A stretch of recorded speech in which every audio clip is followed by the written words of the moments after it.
got a lot on my mind. Conversation will be on the erotic. I might be thinking I'm talking about sex, porn, or anything promiscuous. She is a black lesbian feminist. I mean, it could mean sex, but that's not all it's meant to mean. New wine and pair it with a great conversation. Wine time with Steph might be dangerous because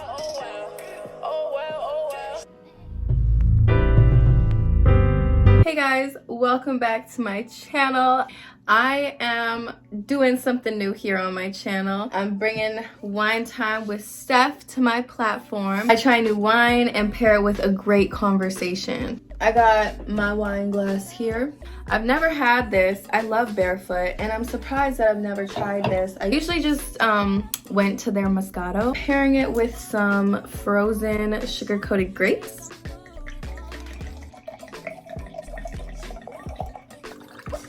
Not trying to drink the whole bottle, but cheers.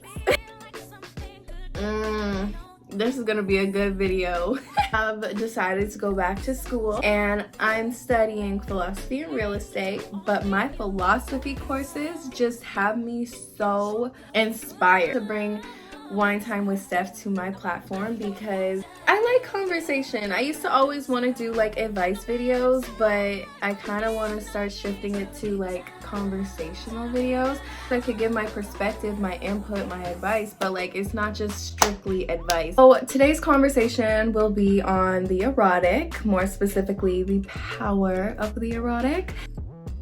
I'll be sharing Audre Lorde's perspective on the erotic. And for those of you who don't know Audre Lorde, she is a black lesbian feminist. She's the author of Sister Outsider, which is comprised of many essays and speeches. This semester, I was fortunate enough to focus on uses of the erotic as power. I was just very inspired. Audre Lorde is a very inspirational woman. She has inspired many women across the globe. Through this essay, I could just grasp how powerful she is. She is a black lesbian feminist. Although her message behind her essay can be of use to men, I think she's speaking to the ladies in this essay. So in the first sentence of her essay, I kind of understanding that like this is where she is saying that there is knowledge that must be acknowledged and we have been suppressing it, and it's time for us to make a change. There's so much knowledge behind the erotic, behind our truth, and why are we gonna keep suppressing ourselves and what we feel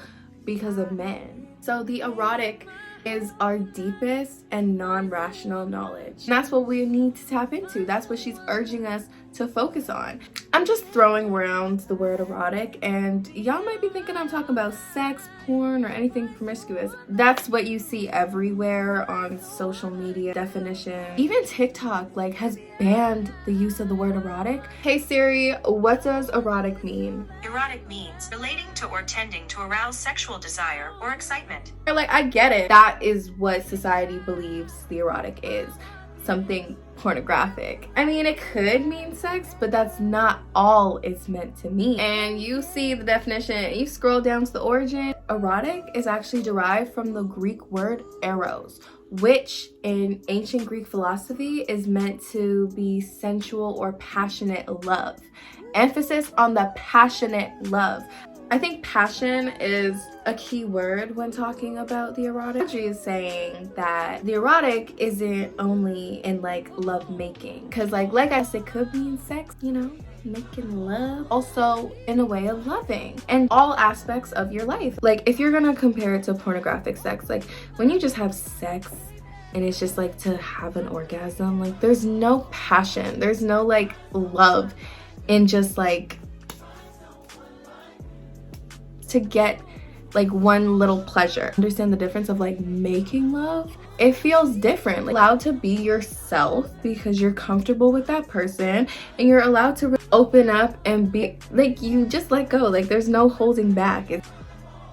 This wine, I would get it again. It's a 10 out of 10. Wine time with Steph might be dangerous because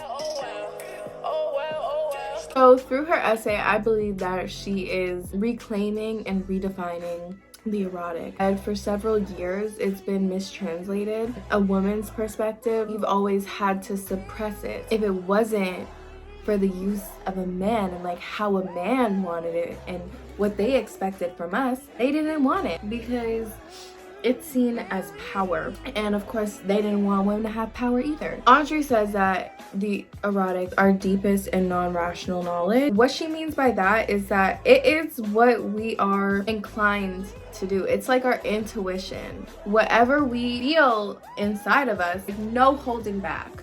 That feeling, that emotion, what you feel from just allowing yourself to be, is your erotic. You need to look at it in all aspects of your life, like your friendships, your intimate relationships, your relationships with your colleagues, how you are at work, what you deal with at work, and just yourself, what you are passionate about, how you feel when you are doing something that you love. Don't hold back. Like that is when you are understanding your erotic. My YouTube channel, this is what I feel inclined to do. Like I love making content. This essay has inspired me to the point where I'm like, you know what, let me get back to doing what I love to do and just tap into my passion. I have no time. I am working full-time and I'm in school full-time and I commute. I go to school in the city. It's a lot and I feel like I don't have time for myself sometimes. I can no longer suppress my erotic. I have to keep tapping into what I am meant to do, because while I'm getting to where I need to be in life, I need to also focus on what I'm passionate about and what really makes me happy, because like I need to have a balance. Now, if you're gonna compare it to like friendships, when you guys are just like having a good time, like it's just good vibes and having conversation, it's just going back, you're laughing.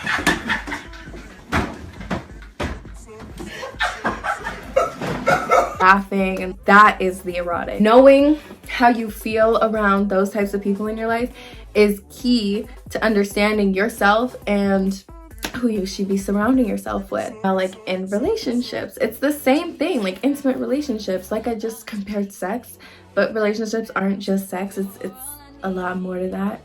Do not suppress who you are, because you are suppressing your erotic. It is your true self. Another thing that's like super important, your work life. Honestly, we've had rights for a while, but in the corporate world, we're still trying to climb up the ladder. Back to what I said earlier, like men want us to suppress it unless it's for them. We get all erotic, we can get all spicy, but like that's when they want us to be erotic. But when we have our feelings and emotions that they may not agree with or they may not want to hear us vocalize, that's when it becomes a problem. Never feel obligated to suppress how you truly feel at work. There's a professional way to handle it, but you shouldn't feel like you have to suppress your emotions when you're at work. I do act on my emotions sometimes, and I have a little bit of attitude, and I always apologize for it, but like that's just me.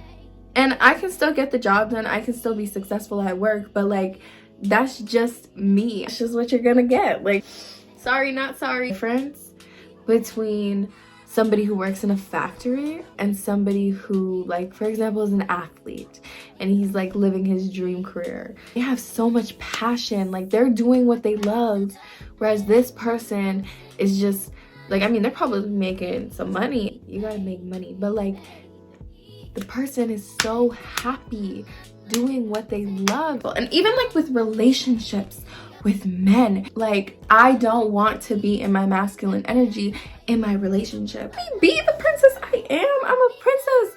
Treat me like one. I just don't agree with that. And I think Audrey is urging us not to do that, because why would you suppress yourself? You're not gonna get anywhere. You shouldn't suppress it, because like that is how we are gonna be better humans in this world. Okay, I kind of went on a little rant, but like it's true. It's damn, you hit the spot. Tastes like candy.